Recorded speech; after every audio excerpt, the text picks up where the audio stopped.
So Which is the UK's consumer champion. You probably know us from our magazines. We're on the radio, we're on the television. You should probably see us in the press lots and lots. But we're a non-profit organisation, so we're a powerful force for good. That makes me feel particularly good as I sit up here, quite smug. And our mission is to make life simpler, fairer and safer for everyone. We're the independent consumer voice that provides impartial advice, investigates, holds businesses to account and works with policymakers to make change happen. That's my part of the job, the policymaker bit. And we fund our work still mainly through subscription. So Which currently has just over 500,000 subscribers, and sometimes that goes up, sometimes that goes down. We're not influenced by third parties, so we don't take any advertising. And every time we do an investigation or look at a product, we buy those products. We don't take any donations in that form at all. So that's Which. But the reason that I'm here today is that Which, at 60 years old, has always championed against fraud. And we were really, really noisy and campaigning to get fraud on the face of the online safety bill. We went around Parliament with big posters and noisy speakers and really, really demanded that the online environment cleaned up this scourge of fraud. And so we're just delighted that has happened. And equally, we were very, very noisy about getting the reimbursement compensation onto the face of the Financial Service and Markets Bill, which we know that the banks aren't delighted about, but it has incentivised them. So we do have a lot of influence. We work very, very hard to ensure that we understand where the fraudsters are coming from, what's happening, and what we can do from a policy perspective to change their reach. Plenty there. Big history. But let's talk about the present. Let's talk about the consumer bit of your association. Yeah. You've got 500,000 in the bank. Oh, fantastic. Are they the traditional people that we will see in being frauded right now? What's kind of a profile of the typical British man or woman that might be finding themselves in the trap of some digital fraud? Yeah, it's a great question, and something that I think all organisations ask themselves is, who of our consumers, who of our customers is being targeted? And the answer is every single one of them. There is no typical consumer, there is no typical victim. We're talking about scaled attacks. I think a really interesting way to think of it is a little bit more sophisticated than just there's a bad guy, but to think of this as a marketing funnel where they will cast the net as far and wide as possible, and with that particular scam you may attract a certain type of consumer. But equally, they might change an advert, they might change a text message, they might change it just a little bit, and that changes the demographic that they're reaching and have an impact. So think of it as that marketing funnel, and then you start to recognise that really there is no typical victim. We do recognise certain patterns. We've done quite a bit of research into this. We did a piece on the psychology of APP fraud victims, and what we noticed there was that the fraudster will apply pressure tactics, and they will often try to develop psychological trust with their victim, but we need to understand that that happens on that funnel approach. So, I'm not just gonna suddenly go, hey, can I have that £10? A relationship is developed after that scaled attack. Question to everybody, has any of you been targeted by, on the phone, SMS or anything else, messages by fraud? Quite a few people. How many of you have clicked on saying so? It's only the two of us. Oh, Godfrey. And I did. I even clicked on something that I knew from the morning that was going to happen. But what happens is when they tell you that there is a parcel arriving at your door. And I did click. Luckily, my operator, thank you, protected me. But here we go. So there is no typical user of some sort. Is that just a typical human? I'd like to think. If it just happens to be responding in the way which usually we respond in alert situation and so Exactly. on. Could it be all of us? Well, okay, if that's a consumer side, and thanks for sharing your research, let's talk about the other ones. Let's talk about the fraudsters. I don't even know if you know who they are, but at least could you tell us what they do? Yep, absolutely. So we have actually done quite a bit of research into the bad actors, the fraudsters, the organised crime groups. And I think what's really important here is, as each of you are sitting there thinking about your organisation, about your personal interactions online, about any of those, is to recognise that it's just a bad guy after a victim. And they're going to use any channel available. So we're talking today about specific channels, but really a fraudster is not sitting there thinking, gosh, I'm only going to use this, and if this avenue, if this channel shuts down to me, that's it, my job's over. They're thinking, what is the easiest route to get to the victim? We did a piece of research with an organisation called Baruku, who specialise in the dark net and digital identity. And so they went online into the dark net for us, and they looked in particular at the online advertising ecosystem. And what we found was that the fraudster has, interestingly enough, a very, very typical kind of business plan. So they have a planning stage where they work out how are they going to reach this, put this scaled attack into place. What does the artistry look like? What does the artwork look like? What is the reach? What is the revenue behind the advertising attack? Then they execute it. So perhaps that's a data scrape, perhaps that's a fake product, perhaps, there's multiple different ways of doing it. And then they have an exit strategy. And this is where it starts to get really, really sophisticated, because on that particular investigation, we found that close to £1 million is made in a day. I mean, if you just take a moment to understand £1 million in a day, that's not your average Joe. That is an organised crime group. We need to recognise where that money's going and how sophisticated they are to extract that money from that ecosystem. Where's that going then? And then to recognise as well that in their model, they expect to be taken down within 24 hours. So it really leads us to this question of takedown is no longer enough. And I've heard from people this morning, actually, and it was great to hear that we need to start really concentrating on that prevention side. How do we stop that fraudster launching the scaled attack on the consumer, regardless of channel? How can we do that as a unit together? So probably for me, just mentally underlining some of the things you've just said, was one fraudster organization that got 1 million per day with one product? So we believe it is organised crime, and what we actually saw in that research, I'm very, very happy to share it, it's a riveting read, is that within that ecosystem, within that online advertising supply chain ecosystem, we heard a little bit from Derek, I think, earlier, it's a really complex supplier chain scenario with a huge amount of automation.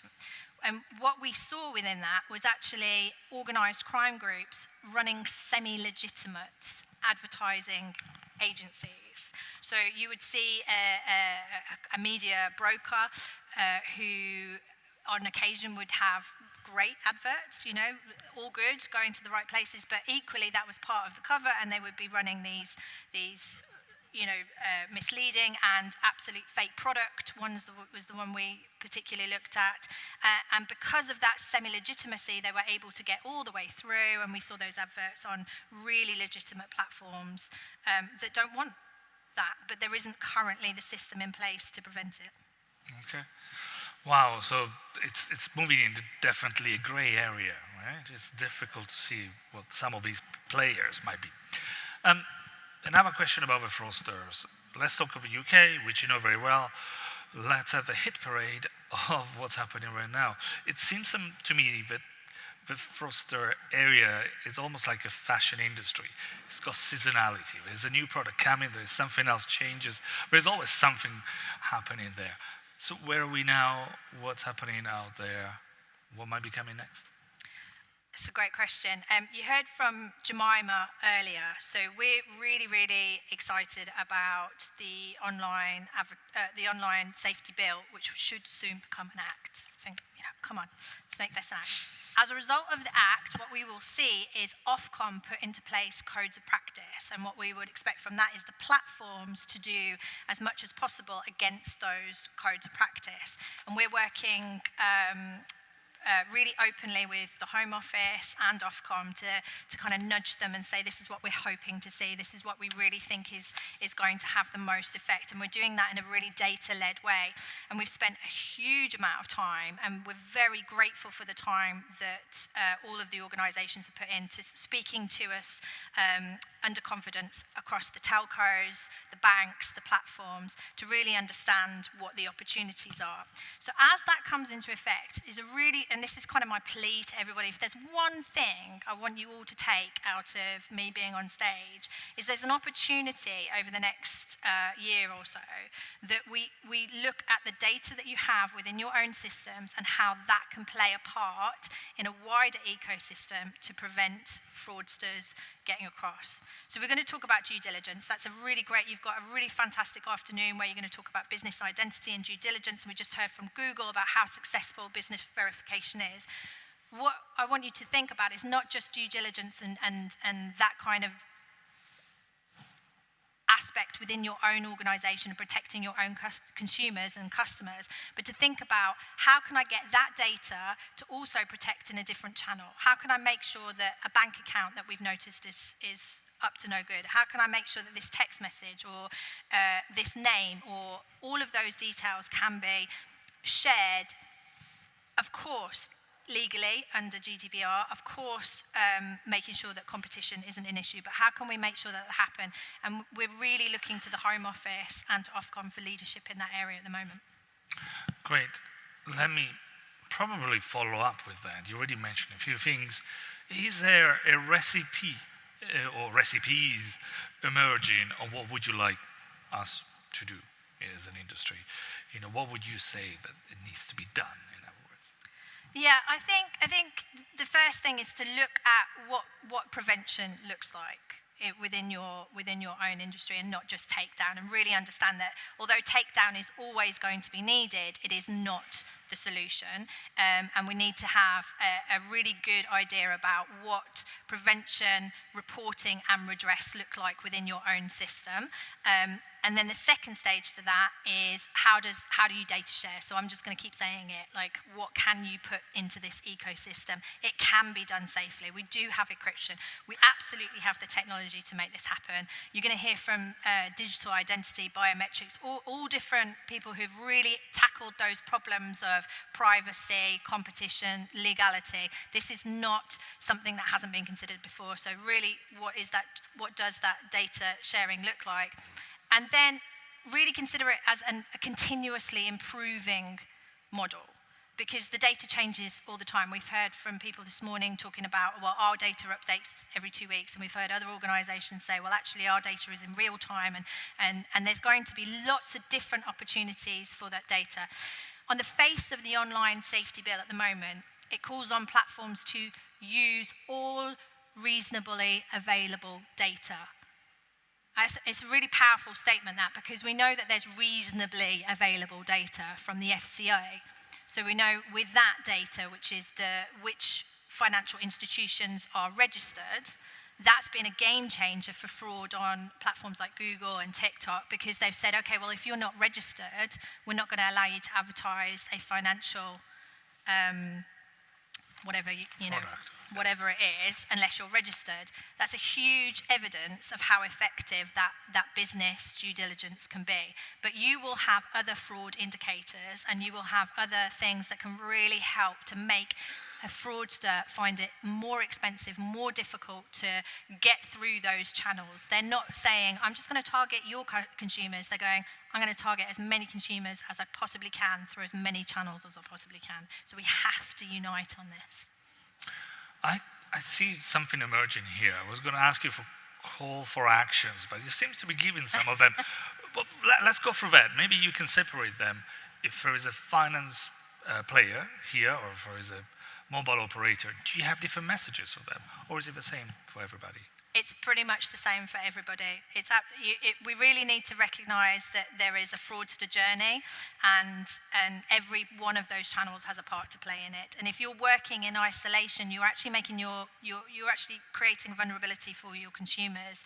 And I've definitely sat in rooms with lots of different organisations, and a few of them have said, "Oh, well, we're worried about competition." You know, we're worried that actually, you know, part of our USP here is that we do so well against the fraudster. And then you ask the question, well, what happens if, you know, a new fraud, a new threat emerges elsewhere? Are you aware of it? Are you prepared for it?